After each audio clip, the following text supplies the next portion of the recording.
வீட்ல நம்ம bleaching use பண்ணும்போது எப்படிங்க யூஸ் பண்ணுவோம்? அந்த வீடு கிளீனா இருக்கணும்ங்கறத தாண்டி அந்த கெமிக்கலோட வீரியம் நம்மள எந்த விதத்திலயும் அஃபெக்ட் பண்ணிடக்கூடாதுங்கிறதுலயும் கவனமா இருப்போம்ல.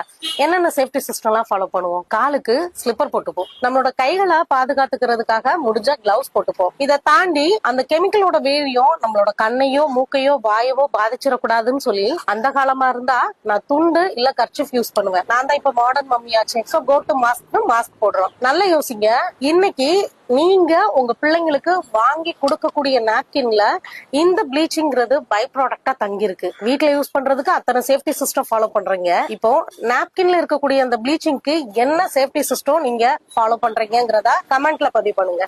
ஒருவேளை இத பத்தி தெரிஞ்சுக்கணும், இதுக்கான சொல்யூஷன் என்ன அப்படின்னு தெரிஞ்சுக்கணும்னு நினைச்சீங்க அப்படின்னா கண்டிப்பா நான் டிஸ்கிரிப்ஷன்ல ஒரு பெரிய வீடியோவா கொடுத்திருக்கேன். ப்ளீச்சிங்க தாண்டி வேற என்னென்ன கெமிக்கல்ஸ் இருக்கு, அதனால நமக்கு ஏற்படக்கூடிய சைட் எஃபெக்ட்ஸ் என்னென்னங்கிறது அந்த வீடியோல டீடைலா இருக்கு. உங்களுக்கு தேவைப்பட்டுச்சுன்னா டிஸ்கிரிப்ஷன்ல உள்ள லிங்க பாருங்க. நல்லதை செய்வோம், நல்லதை பகிர்வோம். நன்றியுடன் நான் கோமதி ஃப்ரம் தென்றல்ல இருந்து.